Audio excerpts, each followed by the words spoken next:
Magandang araw po sa ating lahat. Salamat sa pagbibigay muli ng oras, ng atensyon, at ito ang pinaka-importante, ng openness para po sa session na ito. Ang pag-uusap natin ay bahagi ng tuloy-tuloy nating discussion tungkol sa mental health bilang mga kawani ng gobyerno. At sa totoo lang, marami na tayong napagdaanan.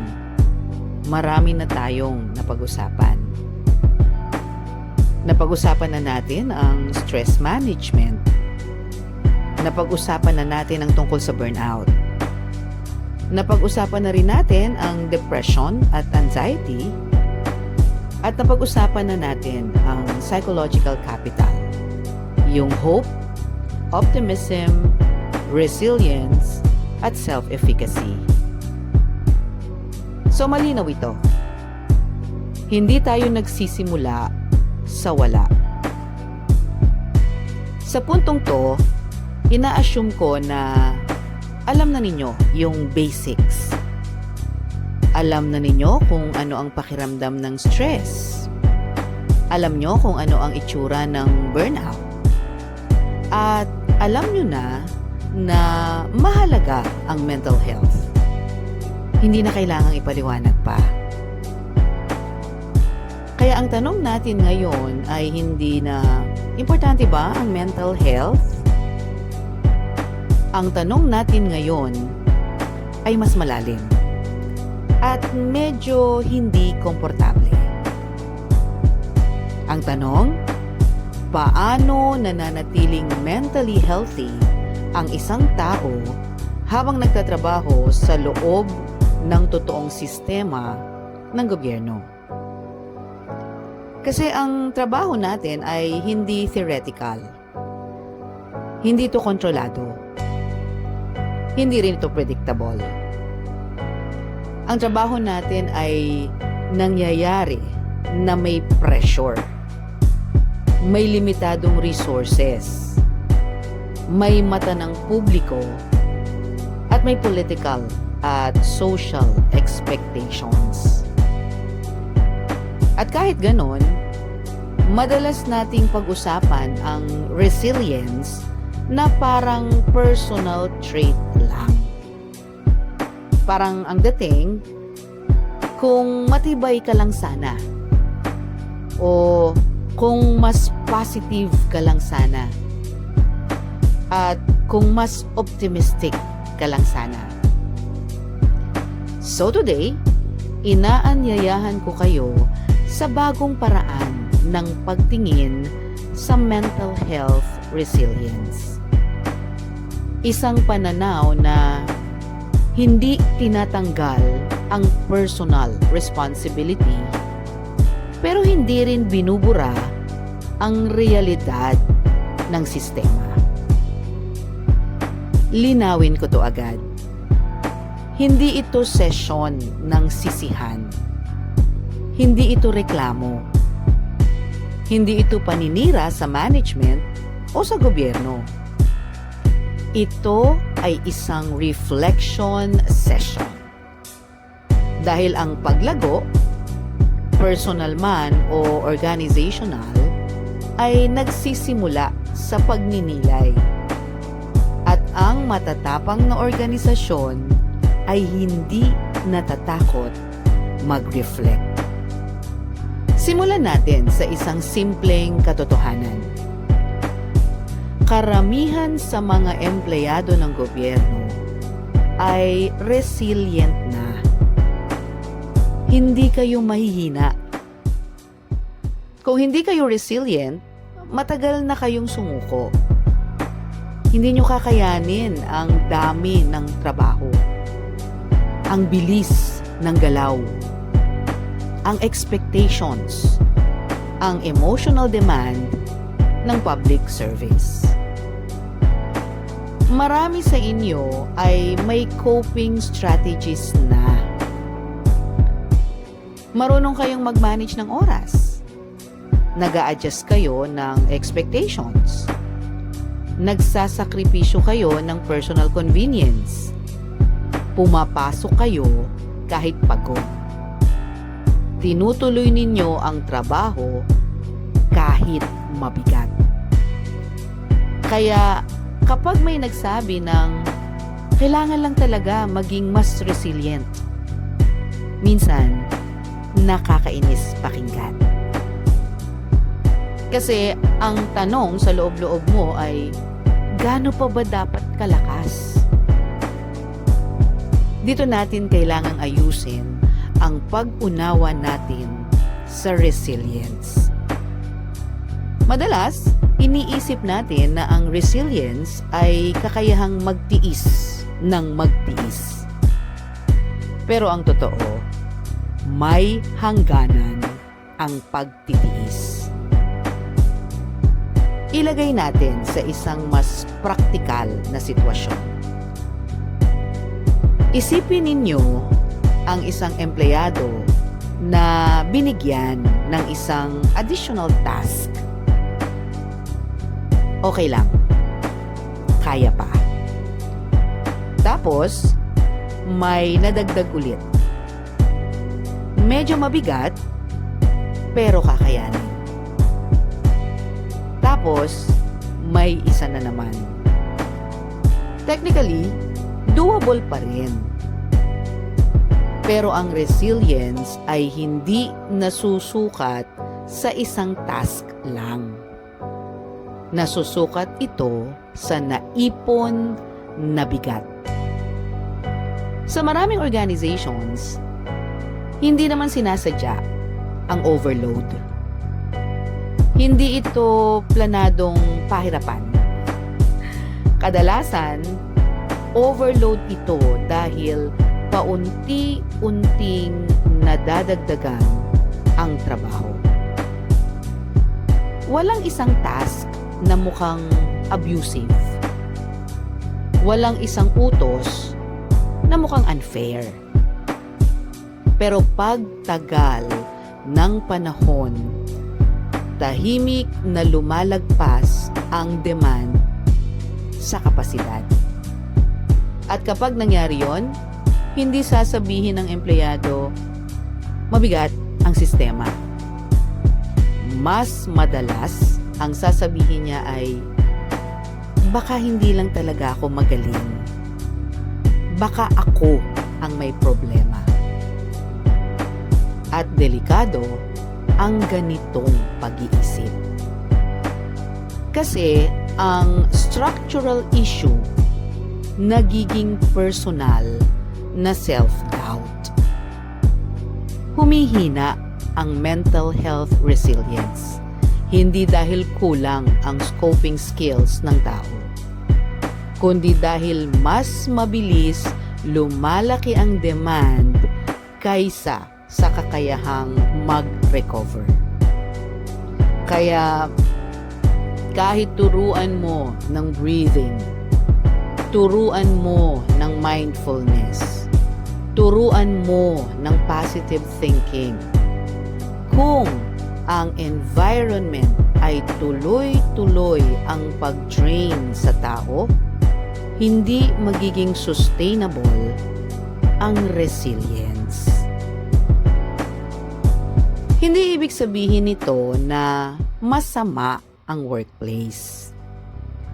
Ibig sabihin lang nito, ang workplace ay human systems. At ang human systems ay kailangang sinasadya ang disenyo. Sige, pag-usapan natin ang self-care. Simulan natin sa malinaw na argument na oo, mahalaga ang self-care. Tama ang self-care. Kailangan ang self-care.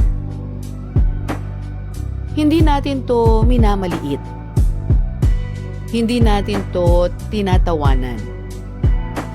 Hindi rin natin sinasabing arte lang. Pero aminin natin,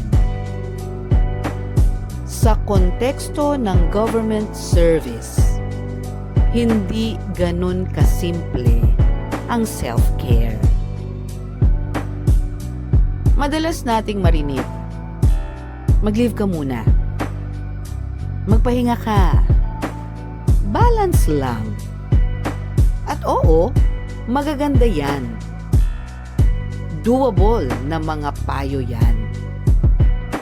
Pero ang tanong, gaano kadaling gawin ang self-care sa totoong sitwasyon ng public service? Isipin natin to. May empleyado na gustong mag-leave. May leave credits siya. Karapatan niya yun. Pinaghirapan niya yun. Pero sa isip niya, kulang kami sa tao. May deadline na hindi pwedeng ilipat. May serbisyong hinihintay ang publiko. Pag wala ako, may sasalo. Pero mabibigatan. So kahit allowed ang leave, hindi niya ginagamit. Hindi dahil ayaw niyang alagaan ang sarili niya. Hindi dahil hindi siya educated sa mental health. Kundi dahil may sense of duty. May sense of responsibility. May malasakit sa serbisyo. At ito ang madalas hindi nakikita sa discussion ng self-care. Hindi tamad ang government employees. Hindi rin sila ignorante sa mental health. Ang totoo, mahirap magpahinga kapag pakiramdam mo may maiiwang mabigat sa iba. Kaya kung ang tanong natin ay bakit hindi nagse-self-care ang mga empleyado, mali agad ang direksyon. Ang mas tamang tanong ay ano sa sistema ang nagpapahirap sa self-care? Dahil kapag tinanong mo yan, biglang lumalabas ang mas malalalim na sagot. Hindi katamaran. Hindi kawalan ng disiplina. Kundi, kulang sa tao.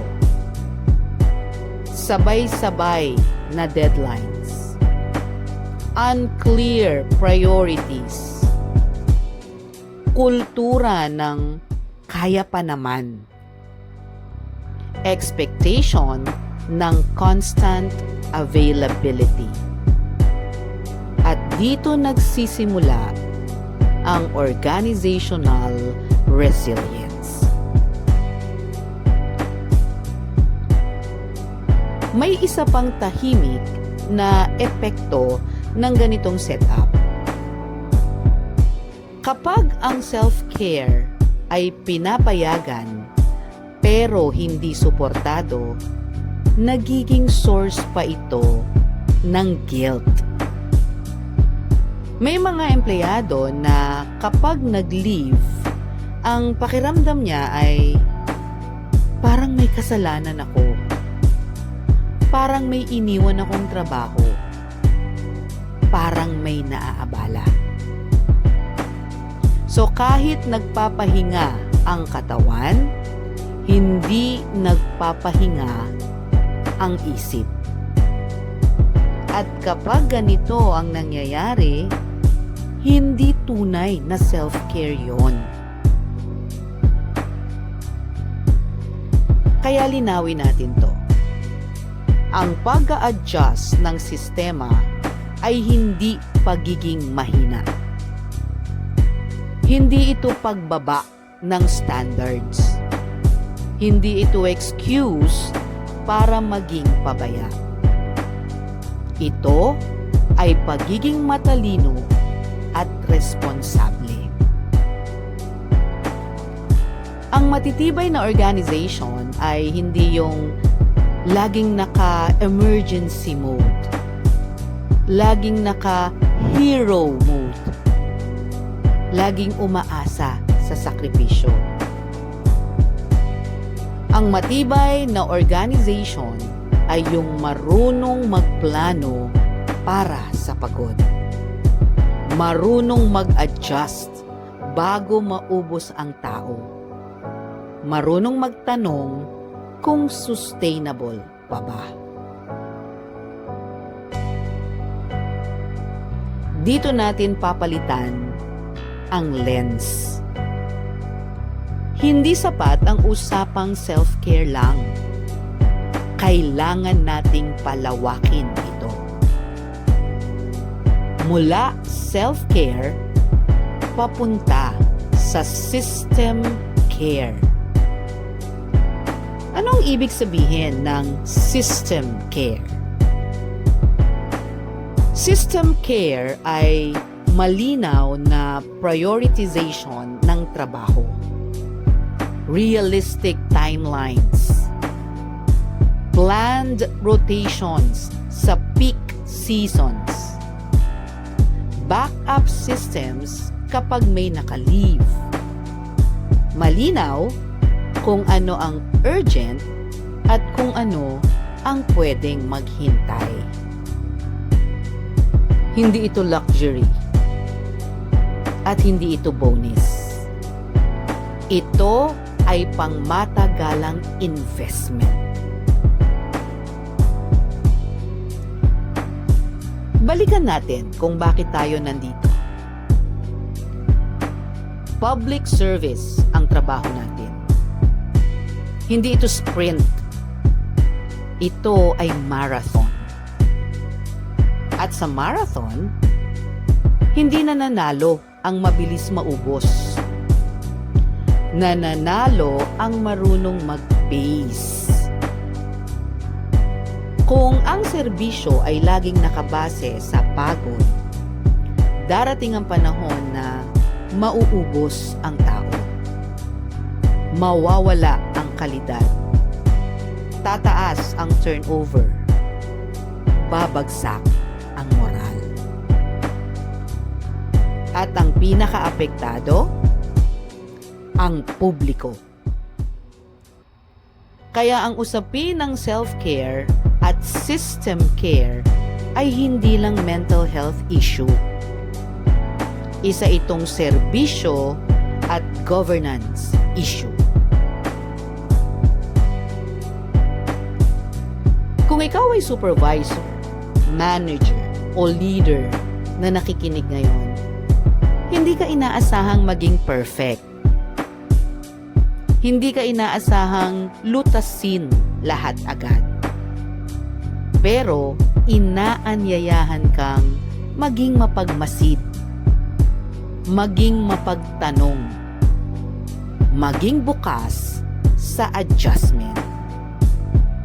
Minsan, ang pinakamakapangyarihang tanong ay, ano ang pwede nating gawing mas magaang nang hindi nasisira ang serbisyo? At kapag natanong yan, nagsisimula na ang tunay na resilience. Let me say this clearly before we go further. Hindi po problema ang mga employee. Hindi po kayo kulang sa coping. Hindi po kayo mahina. Hindi po kayo hindi marunong mag-manage ng stress. The problem is this. We often expect individual resilience to survive a system that was never designed to be humane. And that is not a personal failure. That is a structural reality. Most of the time, When we talk about mental health resilience, ang picture natin ay ganito. Kailangan mas matibay ka. Kailangan mas positive ka. Kailangan mas marunong kang mag-adjust. Kailangan mas marunong kang mag-let go. Pero napansin nyo ba? Palaging ang adjustment nasa tao. Rarely do we ask, healthy ba ang workload? May buffer ba ang system? May psychological safety ba? May space ba para magkamali, magpahinga, o magsabi ng totoo? So today, I want to introduce a new way of looking at resilience, especially for us government employees. Resilience is not just an individual skill. Resilience is a shared responsibility between the person and the system. Let's talk about psychological safety. In simple terms, psychological safety is a big word. Pero simple lang ang ibig sabihin nito. Psychological safety is when you feel safe enough to be human at work. Ibig sabihin, safe kang magtanong. Safe kang magsabi na hindi ko po alam. Safe kang umamin na nahihirapan po ako. Safe kang magkamali without fear of humiliation or punishment. And let me be honest. Sa maraming organizations, professionalism is often confused with silence. Kapag tahimik ka, professional ka. Kapag nagtitiis ka, strong ka. Kapag hindi ka nagrereklamo, mabait ka. Pero ang totoo, unexpressed stress does not disappear. It accumulates. At kung saan siya naiipon, doon siya sumasabog. Sa katawan, kaya may hypertension, may migraines, fatigue. Sa emosyon, may irritability, withdrawal. Sa performance, may error, may disengagement. At sa relasyon, may conflict, may passive aggression. Resilience is not silence. Let me say it slowly. Resilience is not silence. Resilience is not pretending you're okay. Resilience is not kaya pa naman. Resilience is awareness. Resilience is honesty. Resilience is knowing when something is already too much. At dito pumapasok ang bagong perspective. Healthy organizations do not reward burnout disguised as dedication. Because if an organization only survives by exhausting its people, that organization is not resilient. It is fragile. Kahit mukhang strong sa labas.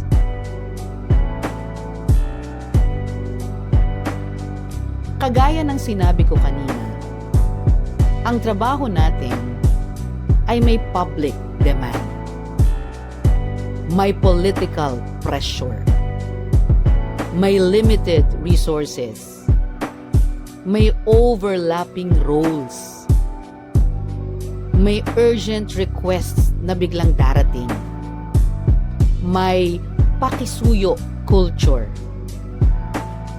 may trabaho kahit lampas na sa job description. At madalas, ang script natin ay ganito talaga sa gobyerno. But here's a reframing I want to offer. Ganito talaga should never be an excuse to ignore mental health.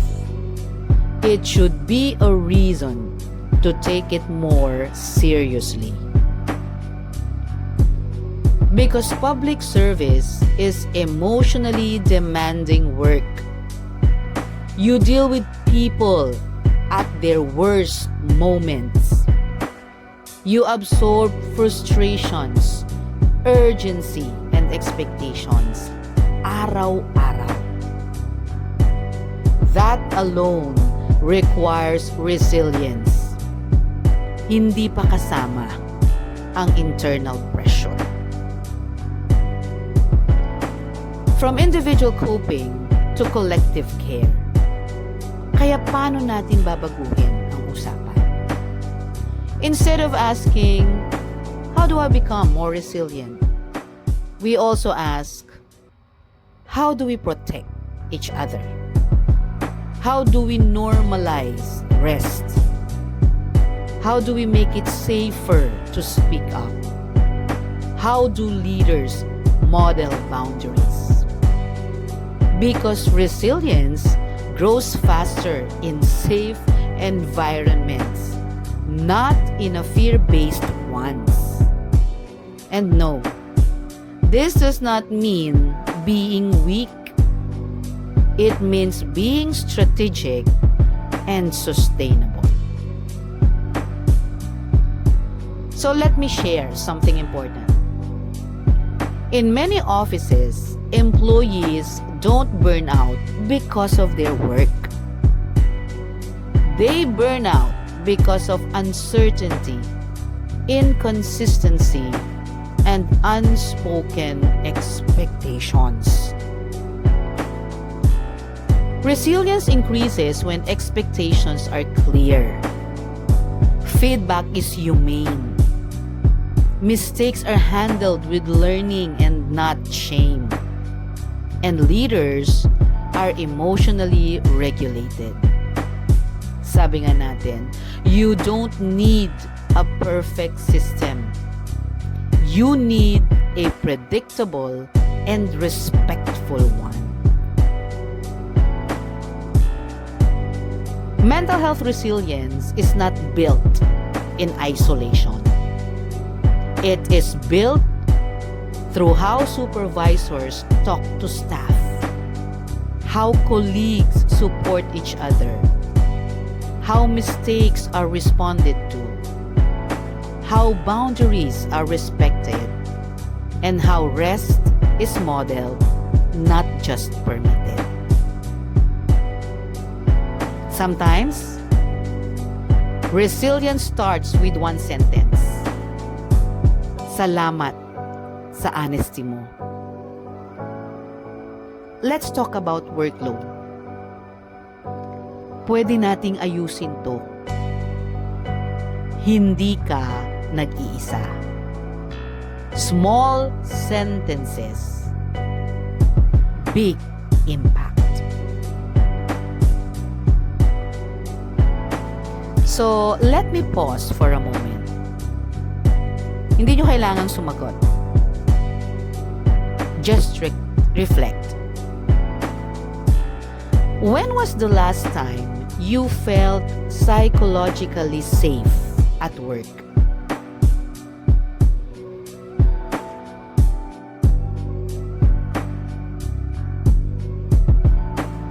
Gaano ka kakomportable na magsabi ng totoo?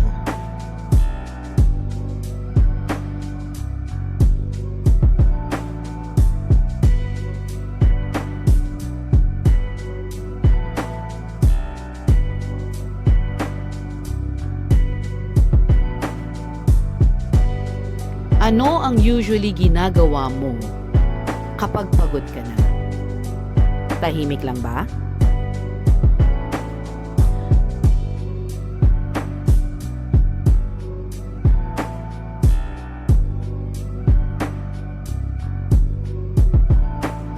Anong klaseng environment ang gusto mong maging bahagi?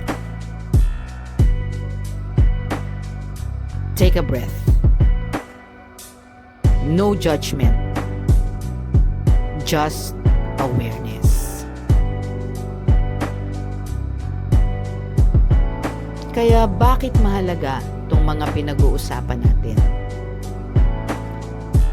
Because when mental health resilience is treated as a system issue, errors decrease, engagement increases, absenteeism decreases, trust improves, and service delivery becomes more humane.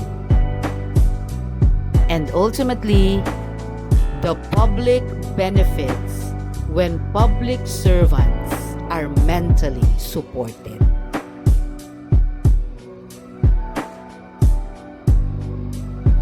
In closing, let me end this part with one important reminder.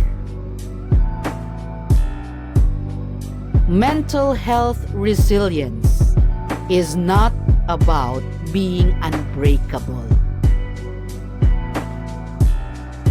It is about being supported enough not to break alone.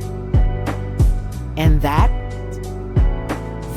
is the kind of resilience worth building in government. Maraming salamat po sa pakikinig. Ito po ulit ang inyong lingkod, Cheryl Villaluz, Registered Psychologist.